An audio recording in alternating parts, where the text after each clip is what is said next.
Hi అండి, welcome to STV. నేను మీ అభి. చాలా మందికి అయితే అప్లికేషన్ సెర్చ్లోకి వెళ్ళి కొడితే, నంబర్ పెట్టి కొడితే, సెర్చ్ కొడితే అందులో చాలా మందికి అయితే అప్లికేషన్ క్లోజ్ అని చెప్పి కింద చూపెడుతుంది. మరి ఎందుకు చూపెడుతుంది, మరి వాళ్ళు ఏం చేయాలి అనేది వీడియో ద్వారా మీకు కొత్తగా ఎక్స్ప్లెయిన్ చేసే ప్రయత్నం అయితే చేస్తాను. అలాగే కొత్తగా మన ఛానల్ ఎవరైతే ఫస్ట్ టైం చేశారో ప్లీజ్ సబ్స్క్రైబ్, లైక్, అలాగే సపోర్ట్ చేయండి. అలాగే మీకు వీడియో తెలిసిన వాళ్ళు కూడా వీడియో షేర్ చేయండి. ఎందుకంటే చాలా మంది నిరుపేదలు ఇలాంటి వారు ఎవరో ఒకరు ఉంటుండొచ్చు అనే ఉద్దేశంలో నేను మన కామెంట్లు చేశారు కాబట్టి వీడియో చేస్తున్నాను. వీడియో నచ్చితే లైక్ చేయండి, అలాగే మీకు తెలిసిన వాళ్ళు కూడా వీడియో షేర్ చేయండి.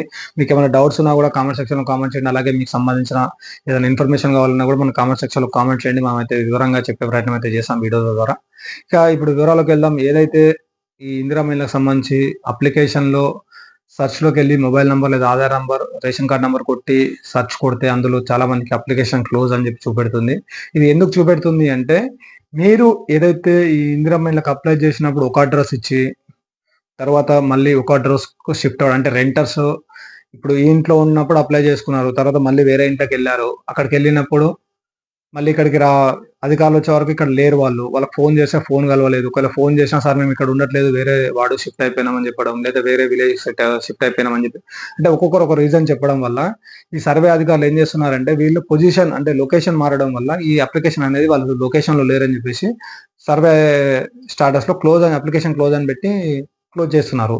ఈ అప్లికేషన్ క్లోజ్ అవ్వడం వల్ల చాలా మంది బెనిఫిషియర్లు ఈ ఇందిరమ్మ హౌసింగ్ స్కీమ్‌కి అయితే ఎలిజిబిలిటీ కాలేకపోతున్నారు. అయితే వీళ్ళు ఏం చేయాలి అంటే మీకు ఏదైతే ఎంపీడీఓ ఆఫీస్ ఉంటుందో ఎంపీడీఓ ఆఫీస్‌కెళ్ళి మీరైతే డైరెక్ట్‌గా అధికారులను అయితే అడగొచ్చు. సార్ ఇట్లా మేము ఇందిరా మహిళలకు అప్లై చేసాం. మరి మాకు అప్లికేషన్ క్లోజ్ అని వస్తుంది.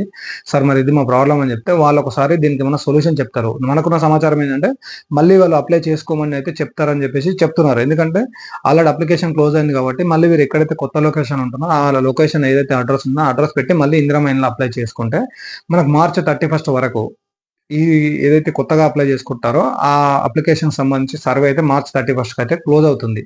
ఒకవేళ మీకు గివెన్స్‌లో ఆప్షన్ ఉంటే గివెన్స్‌లో కూడా కంప్లెయింట్ చేయండి. దాని ద్వారా కూడా అధికారుల దృష్టికి అయితే పోతుంది. ఏదైనప్పటికీ కూడా ఈ ఇందిరా మహిళల కోసం ఎవరైతే ఎదురు చూస్తున్నారో ఎప్పటికప్పుడు అయితే మీరు జాగ్రత్తగా ఉండండి. ఎందుకంటే ఎప్పుడు ప్రభుత్వం ఎలా అడుగేస్తుందో అనేది మనం చెప్పలేం కాబట్టి ఇప్పుడున్న మనకున్న సమాచారం ప్రకారం ఏదైతే ఇందిరా మహిళల కోసం ఎవరైతే అప్లై చేశారో త్వరలోనే వార్డు సభ ద్వారా కూడా మీకు లిస్ట్ అనేది పెట్టబోతున్నారు.